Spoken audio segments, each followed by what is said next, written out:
Thank you very much. Kayton Roberts. And if you happen to notice, at no time did his hands leave his arms, huh? Okay, we're going to talk about Kayton Roberts today. He was the steel guitarist of Hank Snow for over 30 years, and he was well known for his flamboyant personality and provocative playing. Kayton's career also included performances and recordings with Willie Nelson, Dolly Parton, Randy Travis. He played and recorded with Hank III and a host of others. Kayton was the definition of a one-of-a-kind character, and he brought smiles to audiences everywhere that he played. During his final years, he could be seen performing regularly with independent artists like Rob McNerlin, Chris Skaggs, of course. Even myself, I had a chance to work with Kayton in 2013. And I'm going to do my best here to share with you everything I know about the story of Kayton Roberts and his old red Fender guitar.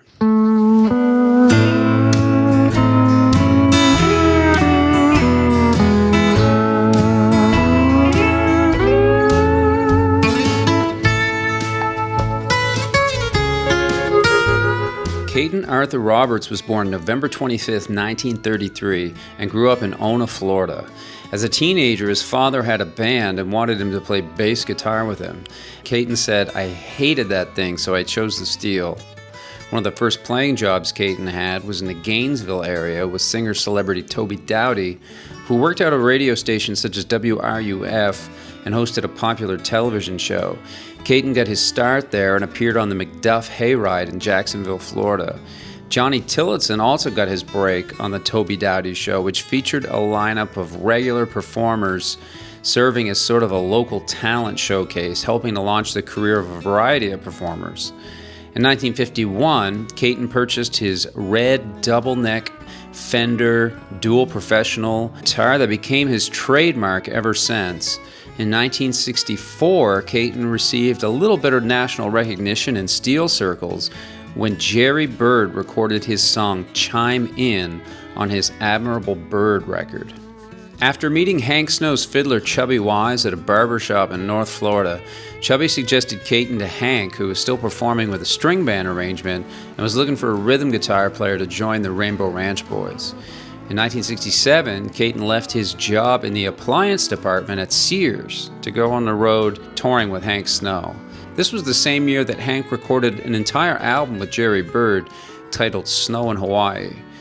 Now, while touring, Hank and the band soon discovered not only could Kayton also play steel guitar, but he could fabulously emulate the licks and style of Big Joe Talbot, who had toured and recorded on most of Hank's biggest hit songs in the early 1950s.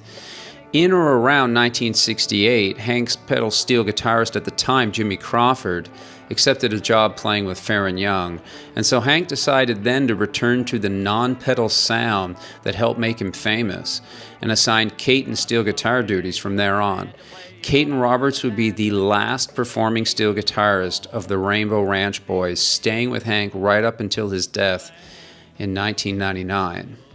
Now, during this time, Kayton toured across the country and around the world, including shows in Canada, Japan, New Zealand, and Europe. With Hank being a longtime Opry member, Kayton appeared on the Grand Ole Opry probably 100 times or more. Hank often introduced Kayton on stage with glowing praise, calling him the Cadillac of steel guitar players. And so, Kayton's distinctive style and non-pedal playing became a signature sound in Hank's live show for 3 decades. Hank and Kayton were polar opposite personalities on stage. Kayton's fidgety body language and animated playing was quite the contrast to Hank Snow's reserved and dignified kind of stage presence. Kayton's 30-plus years was an unusually long tenure by Nashville standards.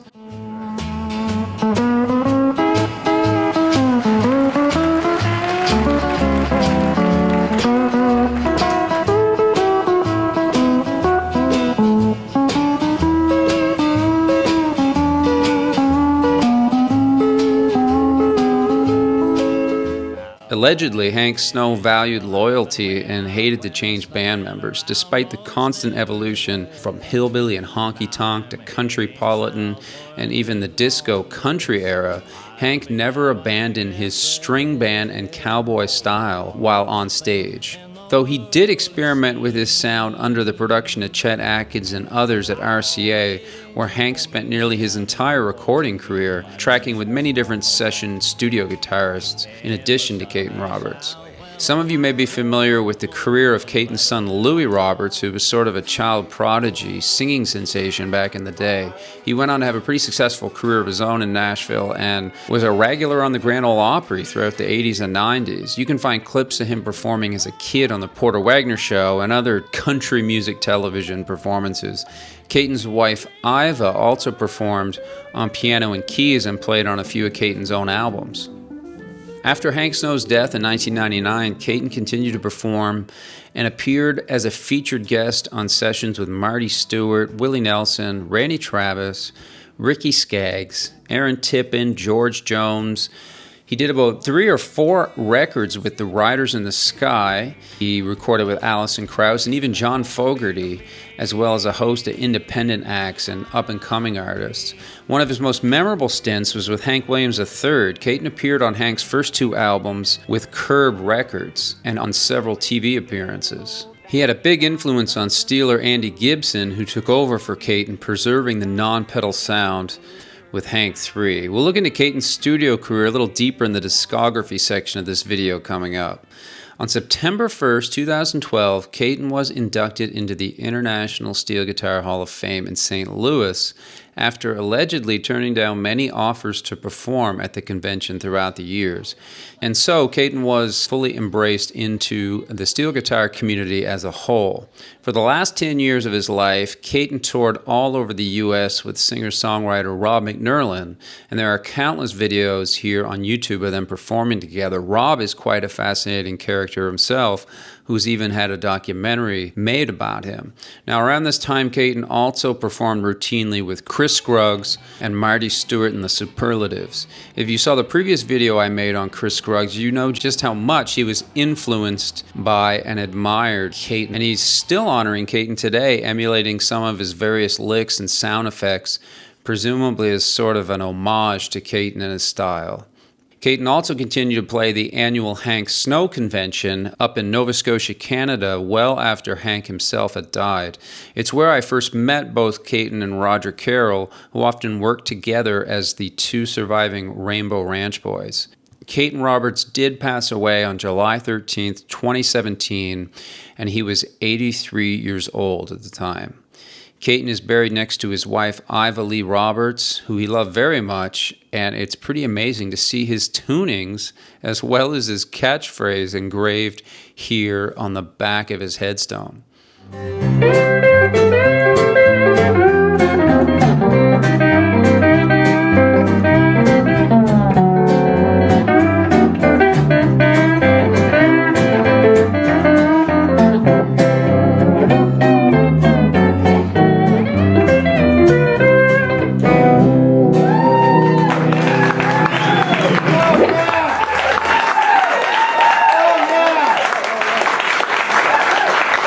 Kayton Roberts' sound and style.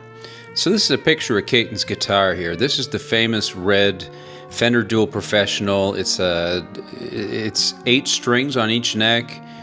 This is a non-pedal guitar, and it's the only guitar that he ever really played on stage. Why would you never upgrade your guitar? Well, this is just part of the eccentric story of Kayton Roberts, and really, there's only so much upgrading you can do playing a non-pedal steel, so definitely got his money's worth out of this guitar. These are his tunings here on the back neck and front neck. You see here the low A octave and the C sharp in there. I have heard Kayton described as one of the best ever at playing in a fixed tuning, and he really did do everything he could creatively, including pitch bending and sound effects. One of the most distinctly Kayton Roberts sounds is his string bending technique, which does a pretty great job of emulating an early pedal guitar like the Fender 1000, for example. Billy Robinson and Jerry Bird were 2 other straight steelers, and by straight steel I mean non-pedal, who could really imitate the sound of pedals. They were all literally the last of a dying breed, who started without pedals, played professionally without pedals, and refused to switch over to them, making some financial and commercial sacrifices in doing so. And today we have some modern players like Chris Skaggs, Jeremy Wakefield, and Mike Neer, and a few others, of course, who are carrying on the non-pedal tradition. So it's an instrument and style that just refuses to die. Now I'm going to go on a little side ramble here. This is not something I normally do, but if you're not a musician and you're thinking to yourself, how do I hear the difference between a straight steel and pedal steel guitar? The straight steel guitar sounds much more Hawaiian, for lack of a better term. It's the one that's most commonly associated with Hawaiian music and country music from the 1940s and 50s. And it's sometimes just called a slide guitar in a casual setting, but in country music, it often sounds like this.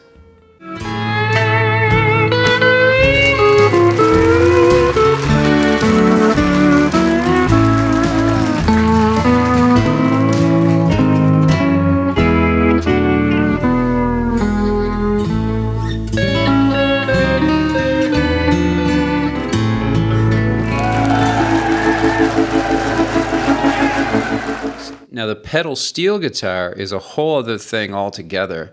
And not to mention, you'll need to be half a mechanic just to own and operate one of them. They are incredibly complex, specialized, made-to-order instruments that can produce layered sounds and textures, kind of like a synthesizer or an organ. In modern country music, it kind of sounds like this.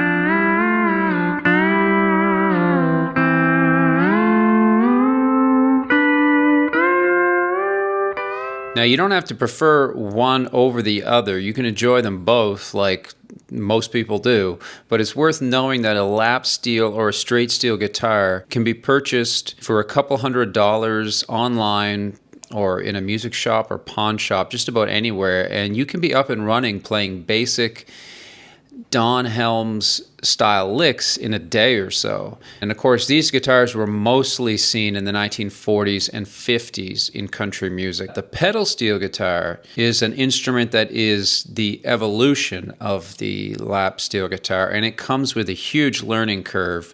And so I tell you all of that just to put this whole thing in context. It really is the defining part of the Kayton Roberts story.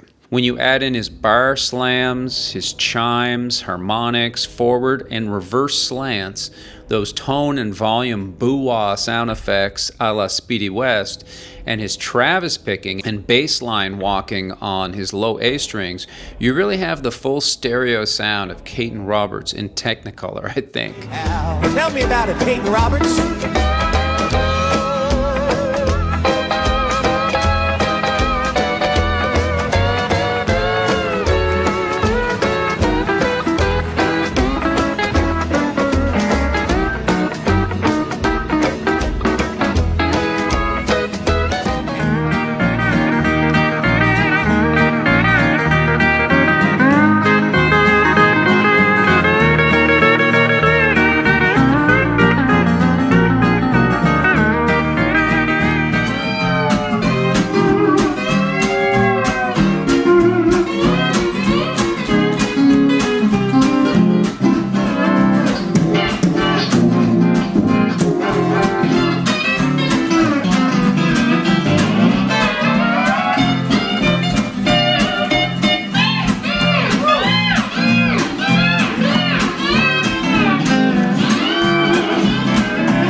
was a whole other side to Kayton's playing, and it's one that's rarely talked about, which is that he did have the ability to play beautifully when he wanted. Beautiful in the general sense of the word, in respect to tone and finesse and delicacy and things like that. I mean, he could be quite tasteful when he wanted to. So listen to this clip, is just a pretty good example of that.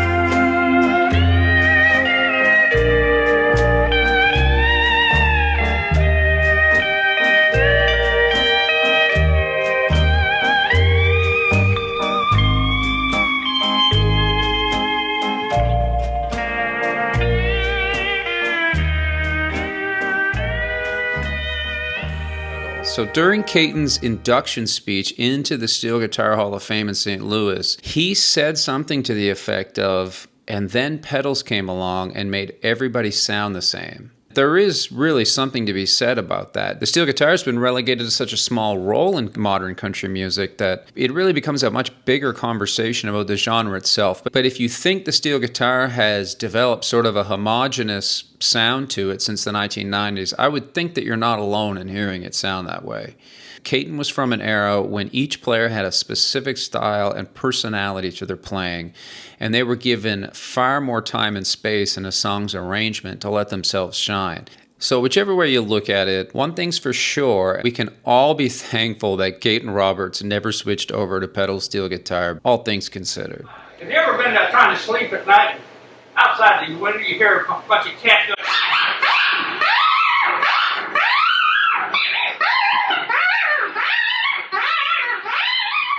about 3 months later, the old style cat says, "You called me for fighting."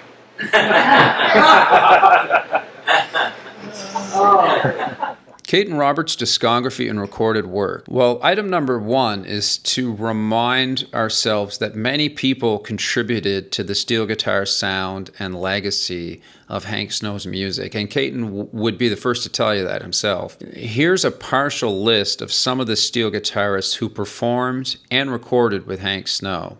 Big Joe Talbot was one of the most significant contributors to the Hank Snow sound. He went on to have a very big role in the industry side of things in Nashville. He always recognized Joe Talbot as his mentor as it relates to Hank Snow's music. Joe Talbot was the player on some of Hank's biggest hits, including Movin' On, Golden Rocket, There's a Fool Such As I. And so while Kayton did record with Hank Snow throughout his career, he's not the steel guitarist you're hearing if you're listening to those 1950s greatest hits of Hank Snow. So I've got Kayton's Discogs page here, and it's probably an incomplete list, but here's the Riders in the Sky, Janny Fricke, he played on a Janny Fricke record, and there's that Aaron Tippin record that he played on. You see Randy Travis. It's a really eclectic mix of people that he played with here. I mean, there's the Hank 3. Obviously, Kayton was not a session steel guitarist in the traditional sense. I mean, he was brought into these projects because someone wanted the Kayton Roberts sound on a song or two. Those are some of the albums that Kayton appears on. What I'm going to focus on mostly in this discography section are these great solo records that Kayton put out, because they're great and you're probably going to want to check some of these out. Yeah, this is the first record here. This is Stealin' on Stoneway Records. Very nice album cover. Stealin' the Blues, Mood Indigo, Kayton's Rag, Tara's Theme. We listened to a little bit of that earlier. He always did at least one Jerry Byrd song on each of his records. So that's the Stealin' record that came out in '71, I think. And this is twin steel guitars, Kayton and Little Roy Wiggins. I was never even that big of a Little Roy Wiggins fan, really. But, you know, until I started listening to this record, I think I must listen to this record 3 or 4 times before it really hit me. And it's just, you know, it's just as good as the rest of them.